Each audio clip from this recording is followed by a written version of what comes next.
Assalamualaikum warahmatullahi wabarakatuh. Selamat malam masyarakat pemerhati hukum khususnya di Indonesia. Malam ini kita dari Lembaga Kajian Advokasi Lembaga Kajian Hukum dan Advokasi di Indonesia mempunyai satu kegiatan, yaitu diskusi, dapat dikatakan kita diskusi santai terkait dengan ada isu topik yang lagi panas-panasnya di Indonesia. Beberapa hari yang lalu kita ketahui ada putusan Mahkamah Konstitusi terkait dengan Undang-Undang Cipta Kerja. Dalam kesempatan malam ini telah hadir di tengah-tengah kita, izinkan saya memperkenalkan beliau, Bapak Dr. Muhammad Mufti Mubarak, Sarjana Hukum, Sarjana Sosial dan Magister Sosial. Dari Wakil Ketua, beliau adalah Wakil Ketua BPKN Republik Indonesia. Selamat malam, Pak. Ya. Yang kedua, narasumber kita adalah Bapak Dr. Muhammad Saiful Aris, Sarjana Hukum, Magister Hukum dan LLM. Beliau adalah wakil dari akademisi, kebetulan menduduki wakil jabatan di Wakil Dekan Universitas Hukum Erlangga, dan di concern di bidang hukum administrasi dan tata negara. Selamat malam, Pak Saiful. Yang terakhir dari narasumber kita adalah Bapak Haji Muhammad Alias, Sarjana Hukum, Magister Hukum. Beliau adalah Dewan Pakar Lembaga Pengawas Kinerja Aparatur Negara, sekaligus pemerhati di bidang konstruksi. Begitu ya, Pak. Selamat malam. Assalamualaikum warahmatullahi wabarakatuh. Waalaikumsalam. Baik, kita langsung mulai. Bahwa beberapa hari yang lalu rekan-rekan semua di Indonesia, Mahkamah Konstitusi telah memberikan satu putusan terkait dengan Undang-Undang Cipta Kerja. Nah, di mana salah satu diktum dari putusan tersebut kita katakan adalah inkonstitusional bersyarat. Apa maksud ini semua? Dan bagaimana ke depan akibat dari adanya putusan ini terhadap tentunya di dunia kerja, di dunia investasi, dan di dunia usaha.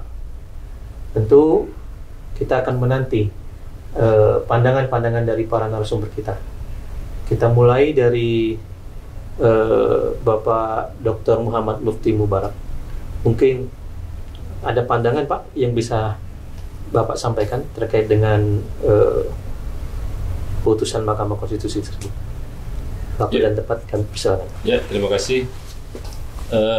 Pertama, memang sejak kelahiran undang-undang ini ketika 5 Oktober 2020 oleh rapat paripurna DPR, kami sudah mengendus bahwa ini undang-undang ini cukup berbahaya kan gitu, karena memang semacam bayi prematur kan itu yang dilahirkan dengan bedah sesar yang cukup dahsyat kan gitu, sehingga demo-demo lahir dan kemudian desakan dari elemen-elemen, karena ini ada 79 klaster yang sebenarnya harus diajak ngomong semua, tetapi saat itu dalam prosesnya tidak terjadi dialog yang cukup positif terhadap undang-undang ini kan gitu. Nah, kami kemudian dari sudut pandang BPKN RI tentu melihat, wah, kalau ini dipaksakan, namanya bis kan gitu, omnibus itu tumpuan bis-bis yang cukup banyak, ini oleng nanti kan gitu. Dan menurut saya prediksi ini tampaknya sekarang kelihatan kan gitu, karena memang ketika di judul review oleh beberapa kelompok di MK, ya kemudian MK dengan cepat merespon dan ada keputusan kan gitu. Ini sesungguhnya yang menurut saya penting, karena Undang-Undang Cipta Kerja ini menurut saya banyak irisannya sekali kan gitu. Kalau dipaksakan dan tebalnya aja 1000 lebih kan mungkin, dan ada dua versi yang tebalnya di bawah 1000 dan di atas 1000 kan gitu. Artinya apa? Ketika kita bedah memang banyak sekali yang di dalam tanda kutip secara konstitusi pun kita bisa melihat banyak yang dilanggar kan gitu, karena tumpukan-tumpukan undang-undang dan undang-undang sapu jagat kalau kita bilang ini memang akan menyapu seluruh kepentingan investasi, regulasi, kepentingan ekonomi, kepentingan tenaga kerja dan seterusnya, yang saya kira sektornya cukup banyak. Dan kemudian kalau disimpulkan seperti itu tanpa ada dialog, tentu menurut saya benar sekali ketika MK memutuskan seperti itu, dan di situ memang 45 lah kan gitu keputusannya. Tetapi bahwa MK melakukan itu tentu dasarnya adalah akibat yang timbul dari proses ini tentu lebih parah kan gitu ketika benar-benar diterapkan kan itu. Kami sebagai orang yang di pemerintah tentu ketika kita mau menjalankan 1, 2, 3 klaster itu berat sekali kan gitu. Artinya wah ini kalau dipaksakan ternyata memang kita sangat terima kasih kepada MK ketika ini kemudian dikasih waktu 2 tahun dan kemudian meskipun bersyarat tetapi menghentikan seluruh turunan-turunan undang-undang kan gitu. Karena sektor ekonomi bagaimana kemudian dipangkas seperti ini dan kemudian meskipun 1 pintu dan seterusnya tetapi kesiapan kita sesungguhnya belum siap kan gitu. Karena 79 klaster itu bukan angka yang kecil. Kita ngomong tenaga kerja udah ratusan persoalan, ngomong tentang investasi, ngomong soal dan lain sebagainya, di situ banyak sekali tentu akan berdampak yang cukup signifikan kan gitu.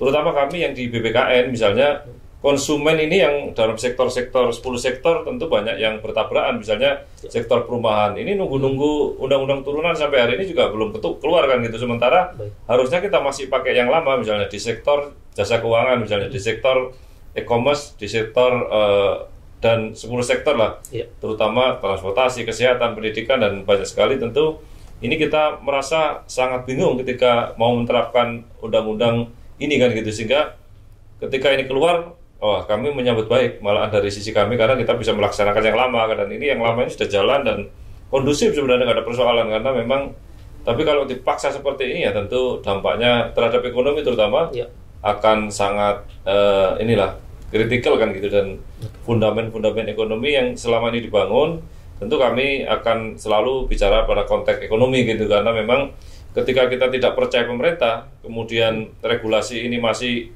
dalam tanda kutip mengambang, dan kemudian pelaku usaha juga kebingungan. Dan satu sektor lagi konsumen terutama yang sangat menurut saya hal terakhir dari hulu hilirnya ini kan konsumsi kan gitu. Ketika konsumsi, padahal komposisi konsumsi ini cukup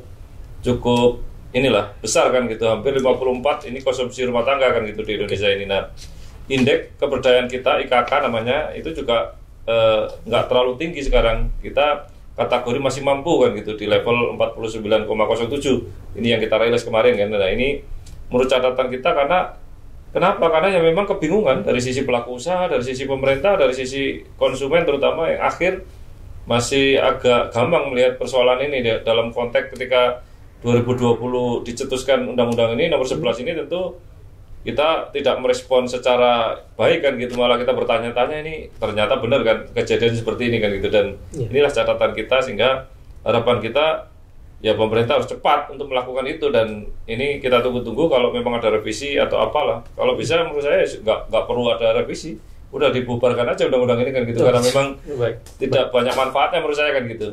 Terima kasih Pak. Baik, nanti kita akan lanjut ke sesi pertanyaannya Pak, lebih detailnya ya. Kita langsung loncat dulu ke akademisi kita nih, Bapak Saiful Aris.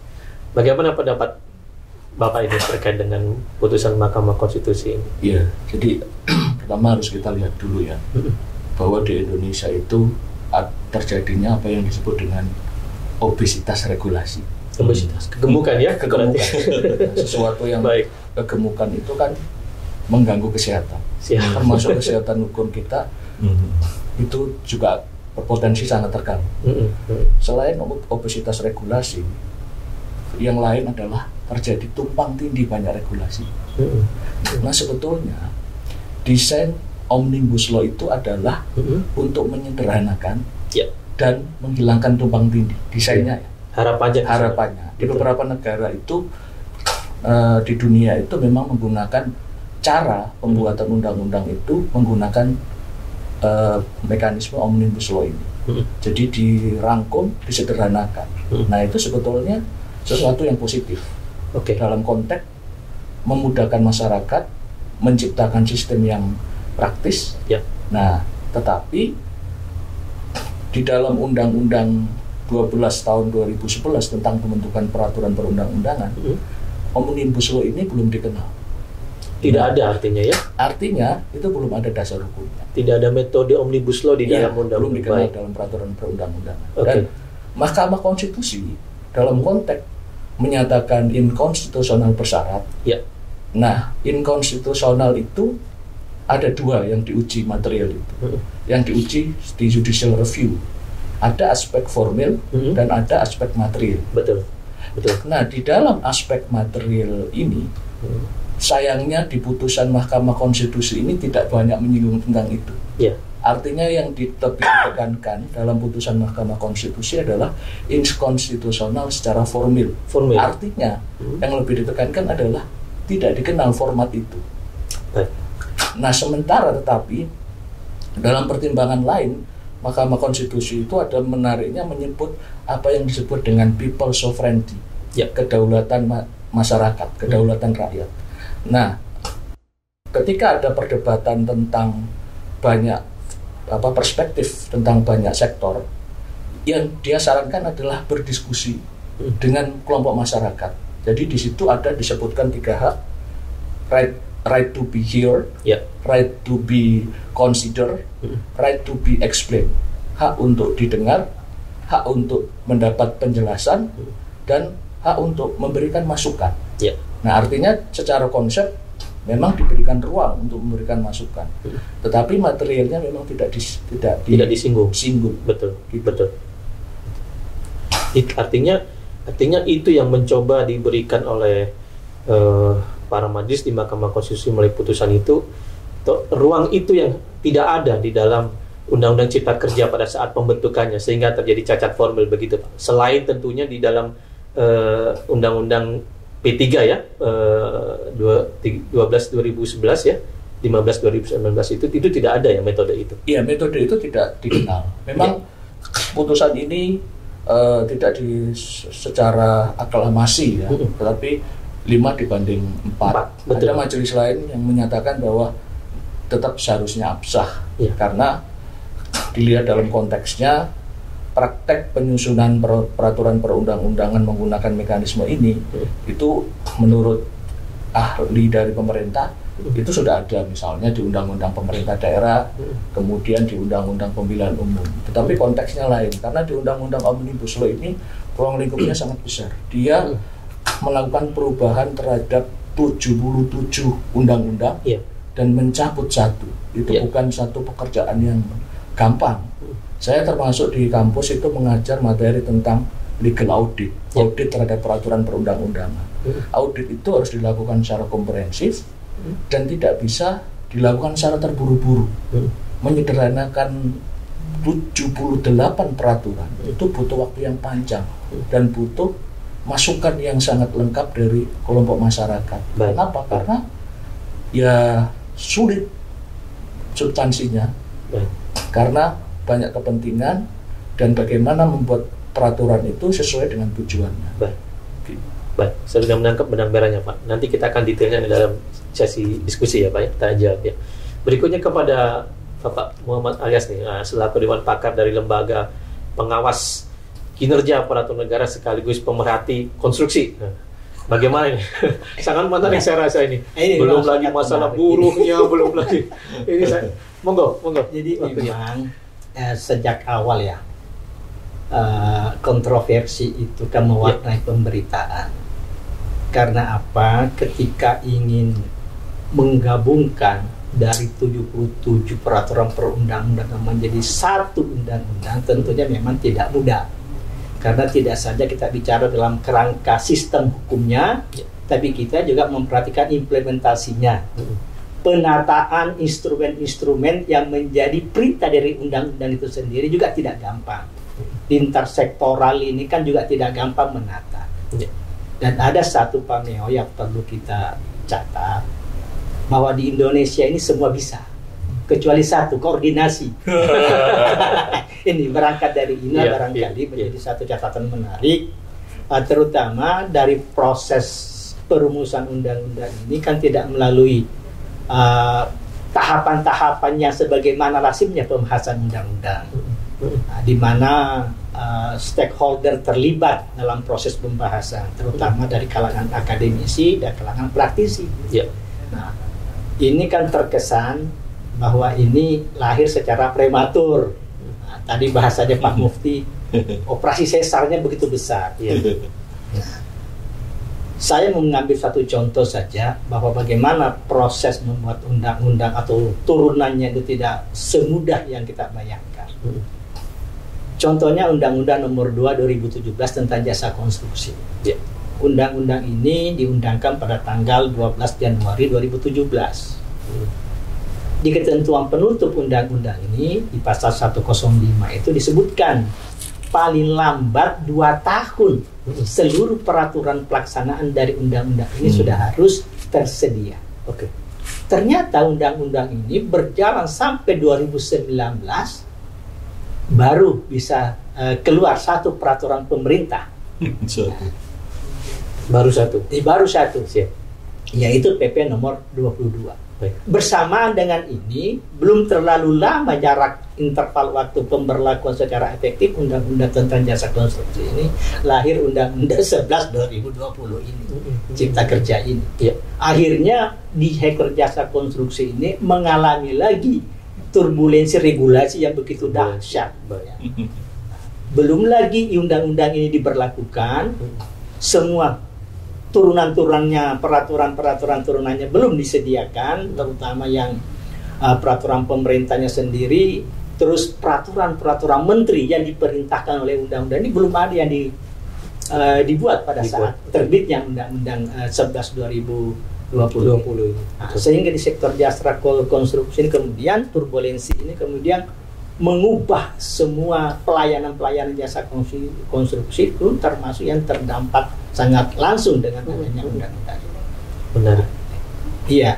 Kemudian PP nomor 22 ini kemudian karena undang-undang 11 2020 tentang Cipta Kerja ini harus berlaku, belum diimplementasikan, dirubah lagi PP-nya. Sekarang PP nomor 14 tahun 2021. Baru. Jadi ini apakah PP yang tahun 2001 ini sudah sinkronis dengan Undang-Undang Cipta Kerja ini, Pak Alyas? Nah, disinilah masih perlu kajian-kajian tentunya. Karena apa? Pengaturan-pengaturan yang sudah berjalan ini kan tidak terlalu mudah. Masyarakat jasa konstruksi ini itu kan sudah firm dengan peraturan yang sudah ada sebelumnya, sudah berjalan. Ya. Dengan adanya peraturan yang begitu cepat berubah ini, ibarat mobil yang sementara kecepatan speednya penuh harus ngerem mendadak ini. Ini nabrak-nabrak jadinya. Sehingga salah satu sektor yang terdampak dengan adanya perubahan-perubahan regulasi ini adalah sektor konstruksi. Satu di antara 10 sektor tadi. Dan ini padahal diharapkan sektor konstruksi itu sebagai salah satu lokomotif ekonomi. Nah, implikasinya ya termasuk persoalan investasi, kan begitu. Saya rasa itu. Baik, terima kasih. Baik, kita lanjutkan kembali pada pertanyaan yang berikutnya. Saya ingin bertanya kepada Pak Mufti. Tadi beliau menyinggung pemaparan beliau ini seolah-olah saya menangkap ini ada satu kekosongan hukum nih dengan adanya ini khususnya di sektor konsumen perumahan tadi, Pak.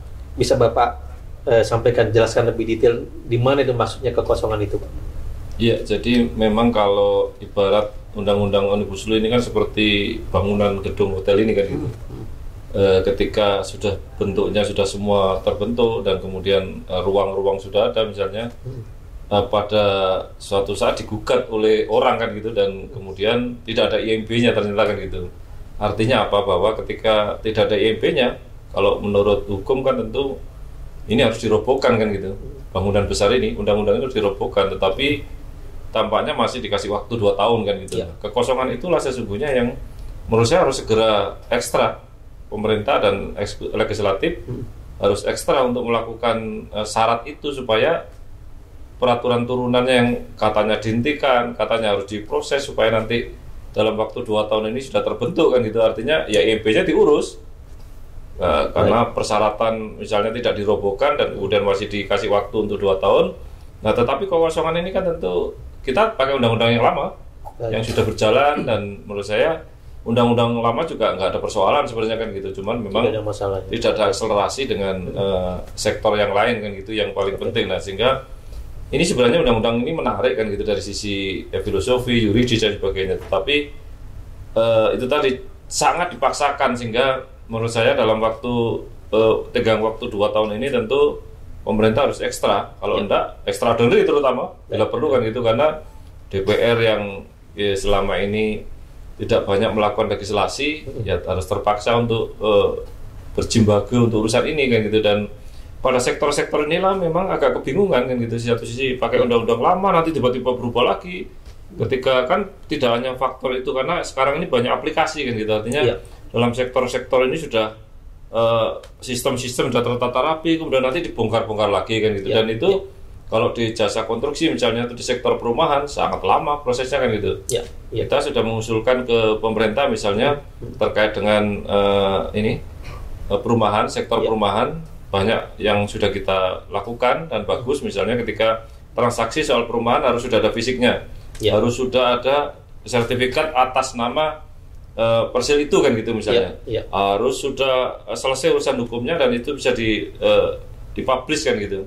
Nah itu sudah menarik kan itu dari sisi konstruksi, apalagi dari sisi perumahan, apalagi sektor konstruksi dan sektor yang lain yang memang sebenarnya juga harus menuju ke sana kan gitu. Dan PUPR, kemudian Menteri Keuangan dan seterusnya sudah satu kata bahwa itu bagus kan gitu. Nah suatu saat kemudian ini dirombak-rombak lagi, ya sudahlah, misalnya kita menyarankan ada PPAT di situ misalnya untuk transaksinya. Selama ini kan hanya ya sebegitulah transaksi dalam sektor perumahan misalnya, karena sektor perumahan sektor paling seksi kan gitu, yang memang menghajat orang banyak, dan sektor fundament.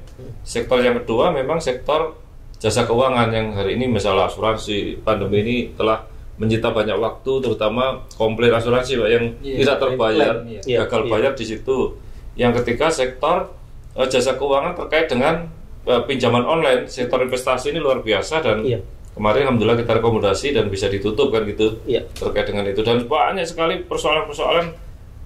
Kalau saya 1 tahun ini menerima hampir 5.000 pengaduan kan gitu, dalam satu klaster-klaster yang cukup rumit kan itu, termasuk tadi juga kita menangani kasus Stella, kasus perumahan Surat Ijo dan seterusnya. Hari ini memang cukup menonjol di di sektor yang semuanya menonjol kan itu akhirnya.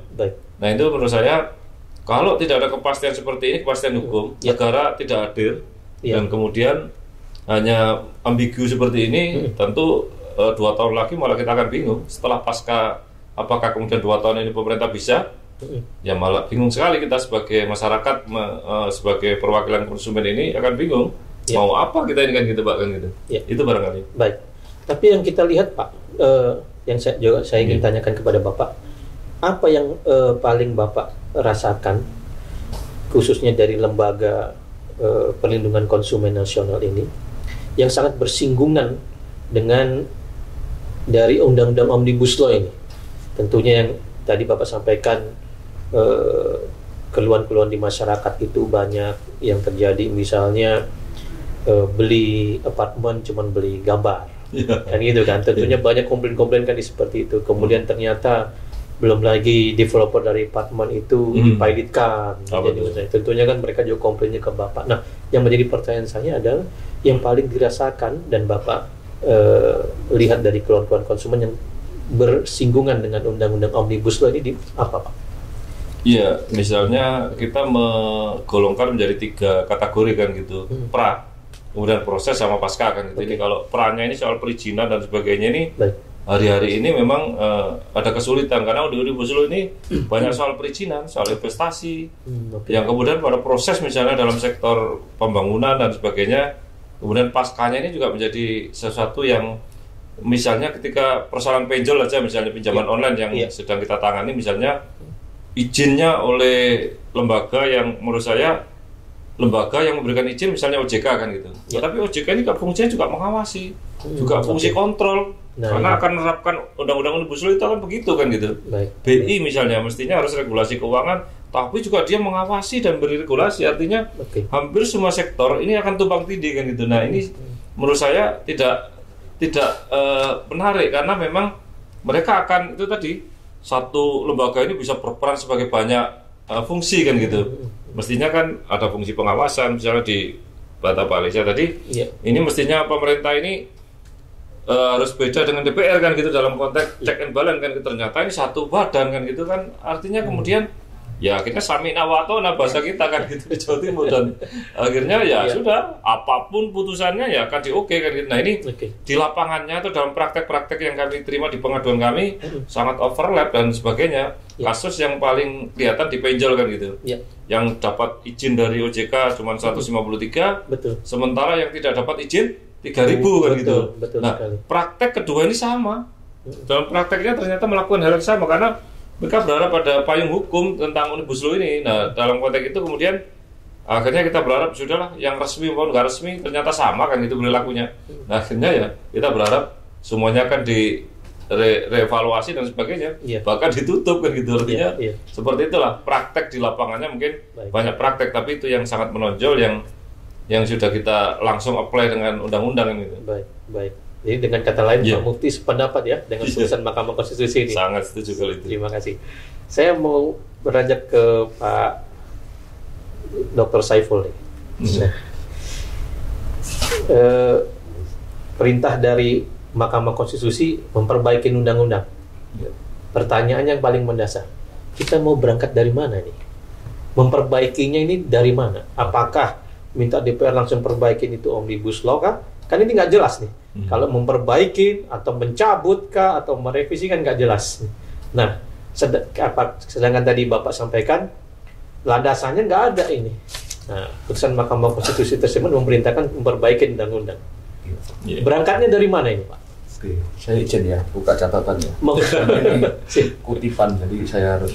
Jadi begini, saya tertariknya di dalam pertimbangan di putusan Mahkamah Konstitusi itu kan menyebutkan begini, tidak didasarkan pada cara dan metode yang pasti, baku dan standar.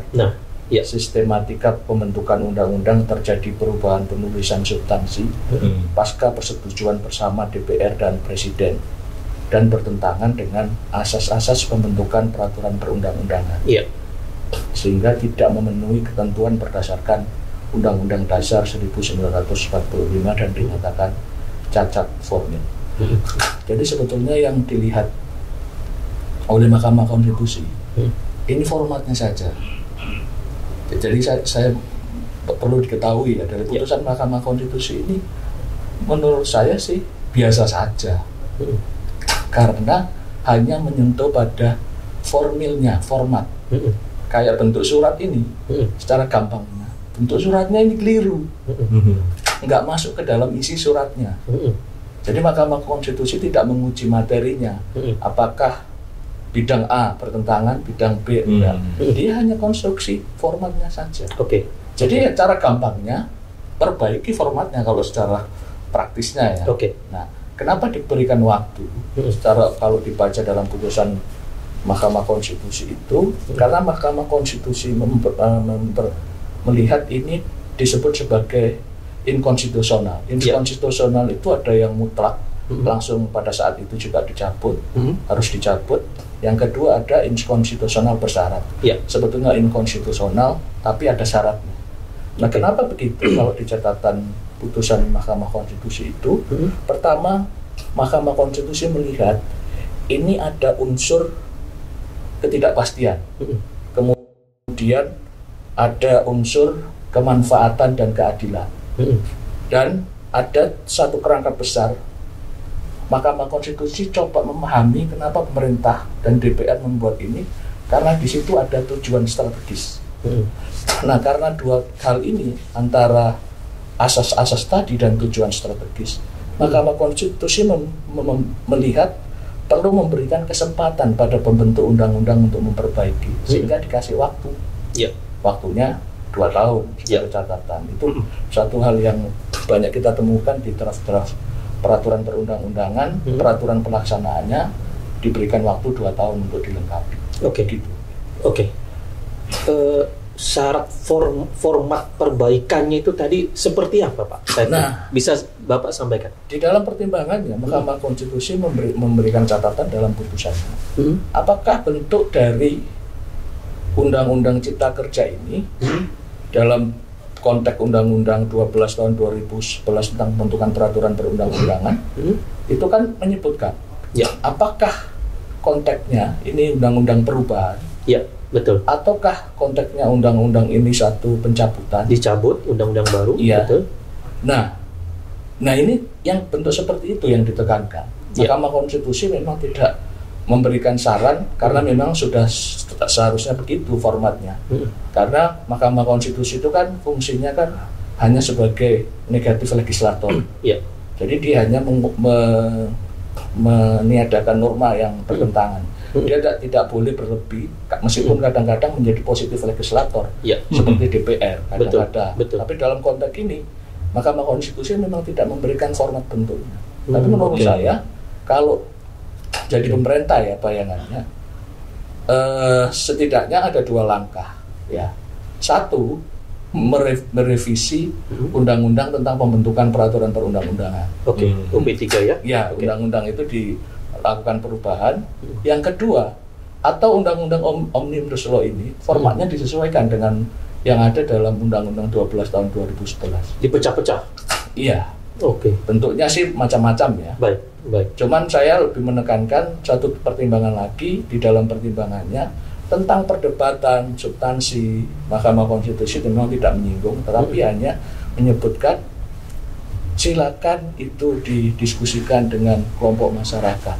Dan kelompok masyarakat itu kan ada yang disebut dengan asas keterbukaan. Jadi dalam konteks pembentukan peraturan perundang-undangan di Undang-Undang 12 tahun 2011 tadi, itu sudah jelas ada namanya partisipasi masyarakat. Nah itu jelas siapa? Masyarakat yang terdampak dan masyarakat yang concern pada bidang itu. Nah siapa yang terdampak harus dimintain masukan. Siapa lembaga apa yang concern terhadap masukan bisa dimintain masukan. Baik. Sepengetahuan Bapak, apakah pembentukan undang-undang Omnibus Law tidak melalui tahapan-tahapan itu, Pak? Menurut saya begini, setahu saya draftnya itu tidak terbuka. Mana yang versi terakhir, mana enggak, itu saya juga membaca ya waktu itu. Kita enggak tahu mana ini yang sebetulnya format terakhir. Bahkan di dalam kutipan Mahkamah Konstitusi yang saya kutip tadi disebutkan ada draft yang sudah disepakati dalam paripurna, itu berbeda isinya dengan dalam lembaran negara. Perbedaannya itu tidak hanya persoalan redaksional, tetapi secara substansial. Nah artinya itu tidak boleh. Kenapa? Karena sudah disepakat, undang-undang itu kan terbentuk kalau ada kesepakatan bersama antara Presiden dan DPR. Bentuk isinya apa ya di situ. Nah ini Omnibus Law ini tidak banyak, beberapa kutipan-kutipan dalam proses pembuktian persidangan itu yang berbeda. Nah itu artinya secara substansial tidak sesuai dengan proses pembentukan, tidak ada kepastian di sana. Saya ingin satu lagi Pak, pendapat dari Bapak. Kan kita ketahui bahwa permohonan ini sebetulnya tidak hanya uji material, tapi juga ada uji formilnya ya. Tidak hanya uji formil, tapi ada uji materialnya, maksud saya begitu.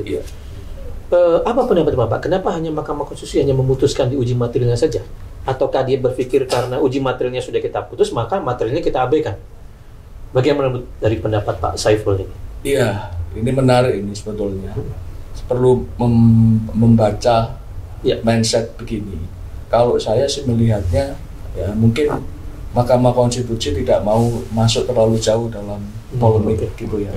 Sebagai satu lembaga harus the guardian of constitution, penjaga konstitusi, mungkin Mahkamah Konstitusi ya ingin menjadi wasit secara ini, tidak mau terlibat jauh. Nah, Pak. Pertanyaan mendasar lagi begini. Kita ketahui bahwa permohonan uji material itu kan undang-undang terhadap undang-undang dasar.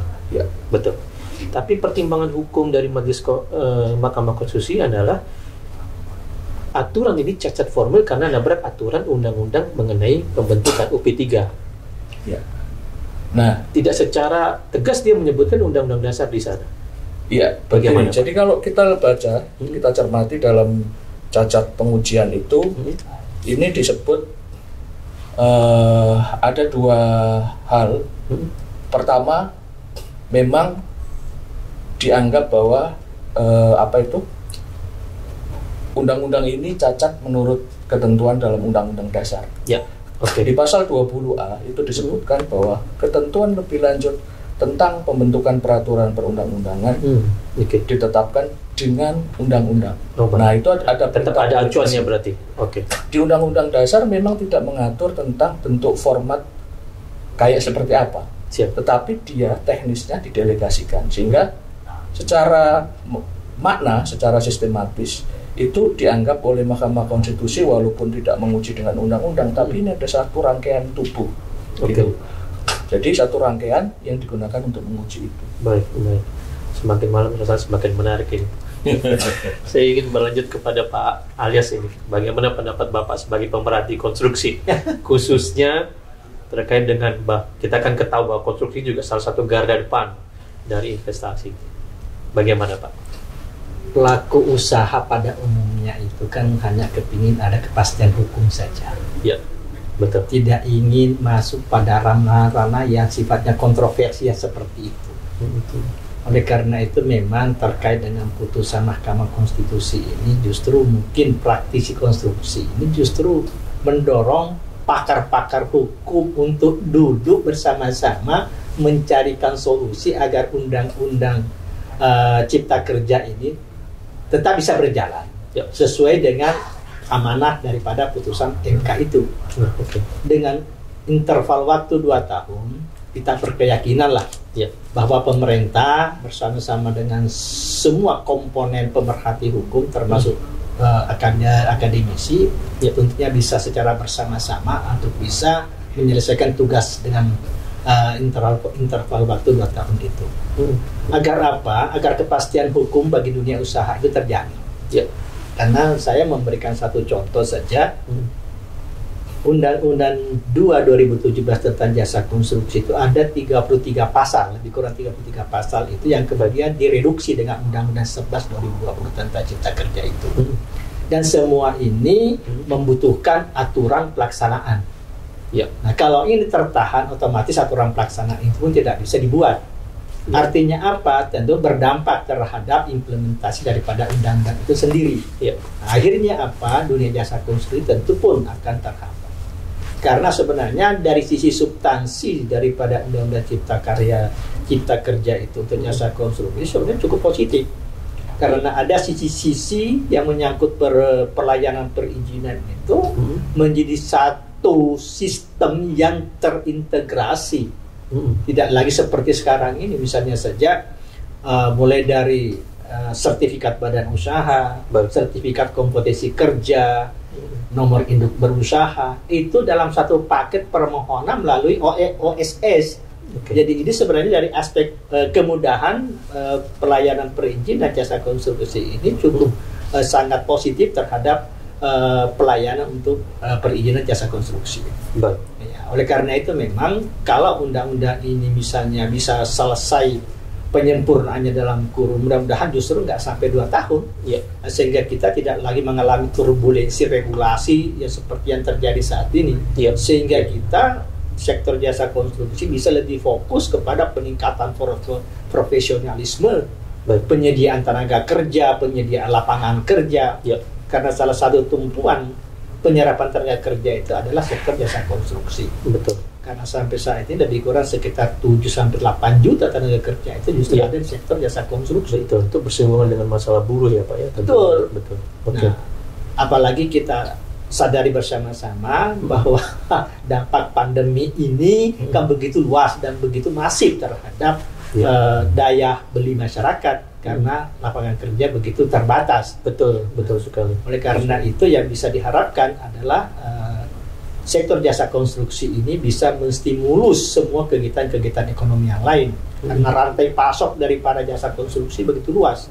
Tidak ansih hanya soal pembangunannya saja, tapi menyangkut sektor tenaga kerja, sektor material, sektor semua manufaktur itu terkait dengan jasa konstruksi. Oleh karena itu kepastian regulasi, kepastian peraturan ini menjadi rohnya daripada kemajuan konstruksi kita. Baik, bagus sekali Pak. Terima kasih banyak Pak. Monggo Pak, lanjut dulu Pak. Udah mulai seru. Udah mulai seru ini ya. Siap. Baik. Bapak-bapak sekalian, terima kasih. Sebagai sesi terakhir, saya ingin mendapatkan pendapat dari Bapak. Apa yang menjadi harapan dan goal dari Bapak-bapak sekalian ini terkait dengan putusan Mahkamah Konstitusi yang sudah cukup panas ini suasananya. Monggo dari Pak Alyas selaku pemerhati konstruksi. Berangkat dari satu peribahasa bahwa guru terbaik itu adalah pengalaman. Ya. Jadi berkaca dengan proses pengesahan Undang-Undang Cipta Kerja yang mana awalnya begitu kontroversi karena memang menabrak banyak rambu-rambu yang secara normatif lazim dilakukan dalam satu perumusan perundang-undangan. Dalam Undang-Undang Cipta Kerja itu ternyata semua dilewati, sehingga masyarakat pun sempat terpolarisasi dengan dinamika-dinamika yang menyertai dari pengesahan, dari pembahasan sampai dengan pengesahan undang-undang itu, dan menjadi cermin besar bahwa bagaimana sistem ketatanegaraan kita, sistem pemerintahan kita, bahwa suatu keinginan tentu tidak bisa hanya dirumuskan secara tergesa-gesa, tanpa melalui proses pengayaan dari berbagai elemen. Artinya bahwa undang-undang itu pada akhirnya kan harus diimplementasikan, dan yang menjadi end user daripada setiap produk perundang-undangan itu adalah masyarakat. Baik. Dan pada akhirnya jangan kemudian terulang lagi ke depan bahwa masyarakat jadi korban dari suatu perumusan undang-undang. Ya. Tetapi kita juga berharap atau berkeyakinan bahwa tentu pemerintah dalam setiap mendesain satu perundang-undangan tentu memiliki visi yang jauh, terutama dalam konteks bagaimana mendorong kemajuan-kemajuan terutama di sektor perekonomian. Baik. Nah, sektor jasa konstruksi ini kemudian menjadi satu bagian sektor yang terdampak secara langsung dengan Undang-Undang Cipta Kerja itu. Nah, sekarang memasuki tahapan perumusan ulang, ya, sesuai dengan amanah dari Mahkamah Konstitusi itu dengan 2 tahun tadi. Maka tentunya kita harapkan bahwa semua yang menjadi kekurangan-kekurangan yang ada pada setiap undang-undang itu sedapat mungkin dengan 2 tahun itu bisa disempurnakan. Baik. Dengan demikian bahwa terwujud satu kepastian di dalam berusaha di bidang apa saja, bukan hanya di bidang jasa konstruksi. Karena bagaimanapun juga implikasi daripada implementasi undang-undang itu adalah termasuk penyerapan uang negara. Ya. Ketika penyerapan uang negara itu didasarkan pada satu peraturan yang kemudian kontroversi, yang melahirkan multitafsir, tentu juga akan menjadi satu problematika tersendiri pada level jajaran pemerintahan di bawahnya. Misalnya saja kalau Undang-Undang Jasa Konstruksi kan juga mengikat pemerintah kabupaten kota. Ya. Nah, bagaimana mereka mengatur program-program pembangunan infrastruktur kalau dasar yang menjadi payung daripada perumusan kebijakan itu multitafsir. Ya. Akhirnya tentu akan ada pertimbangan-pertimbangan yang kemudian berdampak terhadap tertundanya suatu program pembangunan. Baik. Lagi-lagi kalau suatu program pembangunan tertunda, yang menjadi korban secara langsung adalah masyarakat. Ya. Artinya masyarakat tertunda menikmati pelayanan publik. Masyarakat tertunda mendapatkan pelayanan negara. Nah, ini yang kita harapkan bahwa dengan masa 2 tahun ke depan ini, pemerintah, kami juga berkeyakinan sebenarnya bahwa menyempurnakan Undang-Undang Cipta Kerja ini saya pikir tentu dapat dilakukan. Ya. Tentunya dengan kerja bersama-sama lembaga eksekutif dan legislatif ini kembali lagi duduk satu meja untuk merumuskan kembali, membedah kembali, menyempurnakan apa-apa yang menjadi rekomendasi atau isi amar putusan daripada Mahkamah Konstitusi itu. Baik.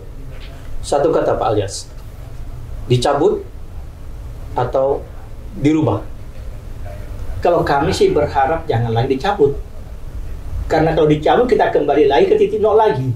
Artinya ada undang-undang baru yang mencabut undang-undang Cipta Kerja ini, atau ada undang-undang perubahan, misal Undang-Undang 15 2019 tentang perubahan atas Undang-Undang 12 tahun 2011 tentang Undang-Undang P3. Nah, Bapak lebih condong setuju undang-undang baru yang merubah Undang-Undang Cipta Kerja, mencabut Undang-Undang Cipta Kerja, atau undang-undang perubahan?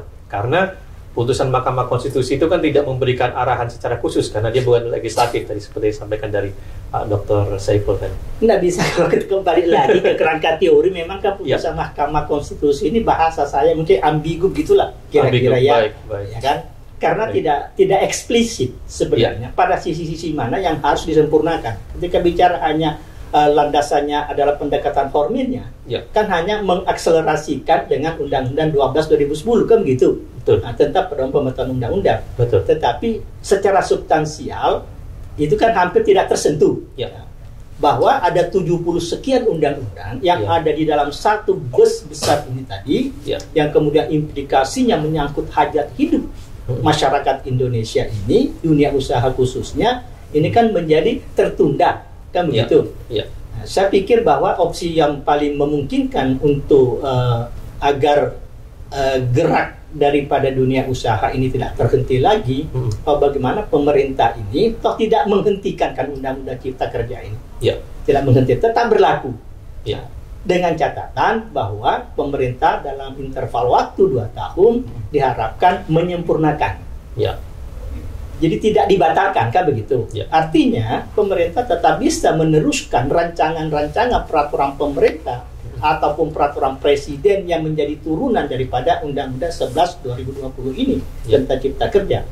Nah, kalau ini pilihan-pilihan itu saya pikir kan dipilih yang paling memudahkan, yang paling memungkinkan untuk dilaksanakan dan tidak berimplikasi. Nah, ini sekali lagi implikasi tadi ini yang menjadi salah satu catatan di putusan Mahkamah Konstitusi, karena dikatakan di situ bahwa peraturan pelaksanaan sudah banyak yang sudah dibuat atau sudah diimplementasikan. Nah, kalau ini ditarik kembali, undang-undangnya otomatis peraturan pelaksanaannya juga ditarik. Contohnya peraturan pemerintah nomor 14 tahun 2021. Peraturan pemerintah nomor 14 2021 ini akan mengatur perubahan tentang PP 22 tahun 2000 tentang aturan pelaksanaan daripada Undang-Undang nomor 2 2017 tentang jasa konstruksi. Nah, kalau Undang-Undang Cipta Kerja ini kemudian dibatalkan lagi, maka PP ini kemudian otomatis batal.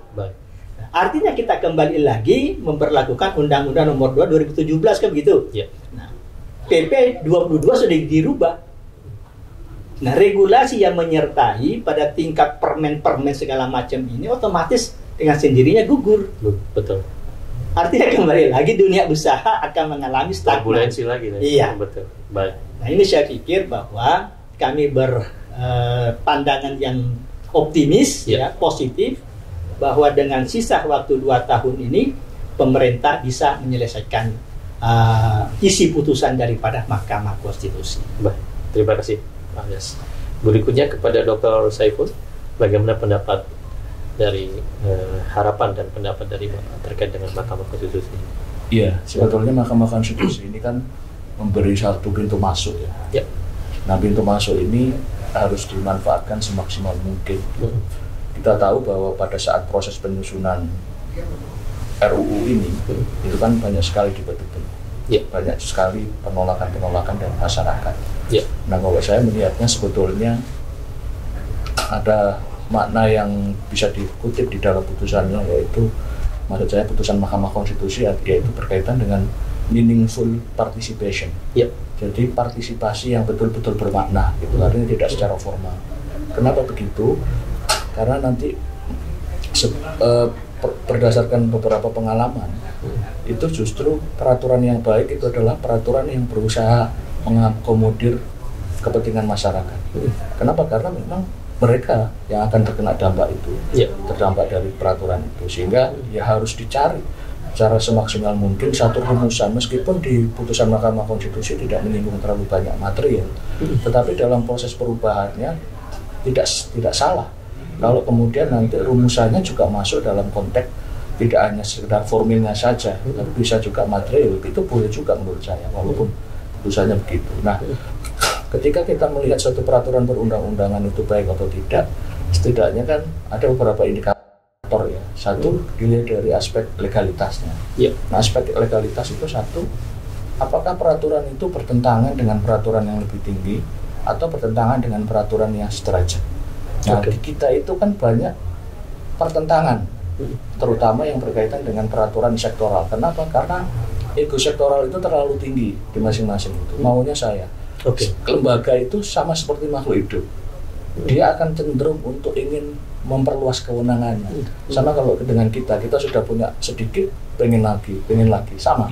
Lembaga itu juga punya kecenderungan memperluas kewenangannya, sehingga sering terjadi konflik. Yang ketiga, peraturan itu tidak multitafsir. Nah, harus diukur peraturan itu kalimatnya jangan menimbulkan multitafsir ambigu yang memberikan ruang kesempatan terjadinya persoalan hukum. Kemudian yang berikutnya, indikatornya adalah kemanfaatan. Untuk siapa sih peraturan ini dibuat? Apakah untuk masyarakat kecil atau untuk siapa? Kemudian indikator yang ketiga adalah peraturan yang baik adalah peraturan yang tidak berkaitan dengan pembebanan. Semakin memberikan beban kepada masyarakat, semakin mempersulit proses, itu mengindikasikan bahwa peraturan itu tidak baik. Memang teorinya begitu. Merumuskannya, siapa yang merumuskan? Ya tentu para wakil rakyat kita. Para wakil rakyat kita itu kan sebetulnya DPR itu kan cermin dari kehendak masyarakat. Nah, harus mampu menunjukkan ruang partisipasi yang besar pada masyarakat. Termasuk juga pemerintah harus membuka kesempatan kembali untuk mendapatkan masukan.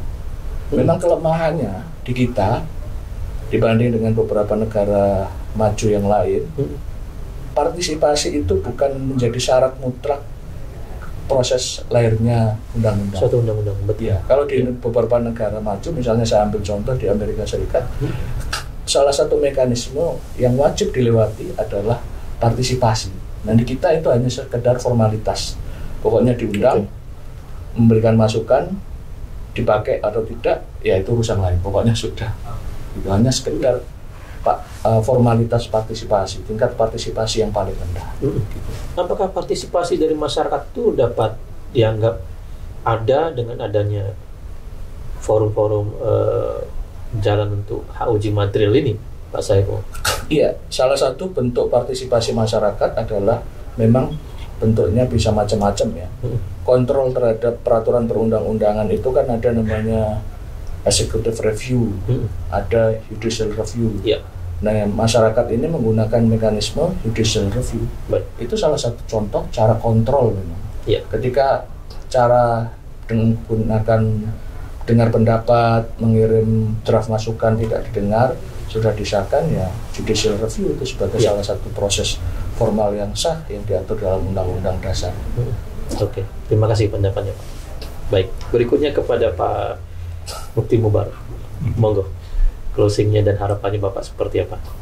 Ya, mungkin kita melihat Mahkamah Konstitusi, biasanya orang mengartikan lain kan gitu, Pak. Ini mahkamah kalkulator kan gitu. Mahkamah selalu dipikir hitung-hitungannya jelimet kan gitu, karena tentu keputusan ini tidak serta-merta diambil, tetapi dengan pertimbangan yang cukup matang kan gitu. Mahkamah Konstitusi, karena ya fungsinya kalkulator kan, itu harus berhitung-hitung ini. Nah, dalam konteks ini ada 3 orang atau 3 pihak yang memang harus sama-sama menuju ke tengah kan gitu. Misalnya pemerintah, sektor pemerintah ini tentu tidak bisa kemudian pemerintah ya sudah nggak apa-apa, yang penting ini nih yang kita mau, gini-gini, nggak bisa. Tapi kemudian sektor yang berdampak juga pelaku usaha kan gitu, karena hari ini yang paling parah adalah pelaku usaha. Bagaimana sektor UMKM yang sudah sangat rendah, kemudian sektor menengah juga turun, sektor atas juga turun, dan ini lama untuk recovery-nya kan gitu. Kalau seorang pengusaha tentu butuh waktu lama, tidak bisa hanya sekedar setahun.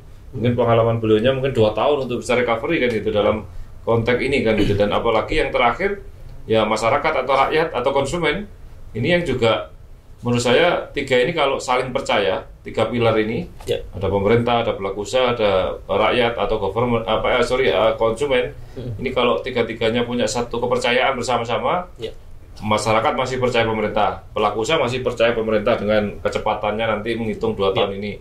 Kemudian pelaku usaha masih percaya, rakyat masih percaya dengan pemerintah juga. Jadi memang irisannya ya kalau ketika semuanya masih percaya, masih punya harapan, tentu ekonomi masih tumbuh kan gitu. Tapi kalau 3-tiganya sudah nggak mau, pemerintah udahlah, nggak usah lah, dilepas aja lah ini kan gitu, misalnya di barang misalnya. Kemudian pelaku usaha sudah yang lama aja lah. Sementara masyarakat udah nggak mau tahu juga, abai semua kan gitu. Nah akhirnya nggak ketemu. Tapi kalau sama-sama trust ini dibangun, saya yakin sektor-sektor masih tumbuh kan gitu, dan nggak recovery-nya mungkin tidak terlalu lama, mungkin nggak dengan 2 tahun yang cukup melelahkan itu, tapi kan sudah kita jatuh di pandemi ini 2 tahun, di recovery 2 tahun, artinya 1 periode pemerintahan ini kita hanya recovery atau malah turun kan gitu. Nah ini sejujurnya menurut saya 3 pilar ini marilah kita tadi beliaunya menyampaikan, kemudian beliau menyampaikan bahwa memang pemerintah harus segera ini cepat kan gitu. Karena pengalaman nyusun ini kan juga 2 tahunan kan gitu. Nah kalau kemudian revisinya, misalnya kalau revisi 2 tahun ya jangan sampai 2 tahun. Kalau 2 tahun lagi kapan pelaksananya, kapan nyusun peraturan pelaksananya, bisa 2 tahun lagi. Akhirnya cuma urusannya nyusun aja kan, nggak ada. Sementara masyarakat sudah menunggu-nunggu ini apa sih yang kelebihannya, ini apa nih, barang base yang besar ini kan membawa gerbong besar kan gitu. Kalau ini kemudian pesawat besar cuman yang dibawa kecil-kecil ya nggak usah kan, lebih baik kan gitu. Pak Mufti, Bapak dari pihak pemerintah ini, pertanyaan menggelitik. Apakah 2 tahun ini ada berbau-bau agenda politis nih kira-kira? Ya tentu, karena mendekati 2024 dan bentar lagi 2000. Kalau dihitung 2 tahun kan 2023. Itu posisi panas-panasnya politik kan gitu. Dan sekarang aja udah terasa, apalagi 2 tahun lagi ini gesek-gesekan antar menteri, antar lembaga, kemudian presiden, wakil presiden, DPR sudah tiap hari bunyi-bunyian di jalan udah luar biasa kan gitu. Baliho udah bertebaran hari ini kan gitu. Dimanapun pojok-pojok kampung. Nah ini sesungguhnya fenomena, dan 2024 adalah momentum ketika calon presiden mungkin nggak bisa calon lagi kan gitu. Dan itu saya kira kental sekali. Baik, terima kasih.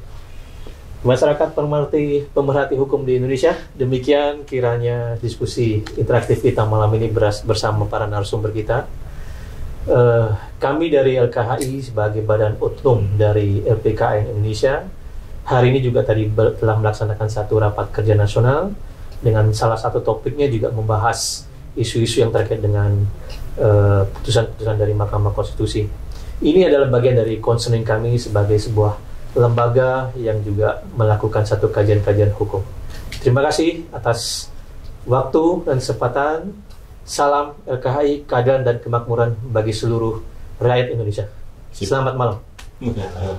Mantap. Pak, matur nuwun sangat. Ini podcast pertama pada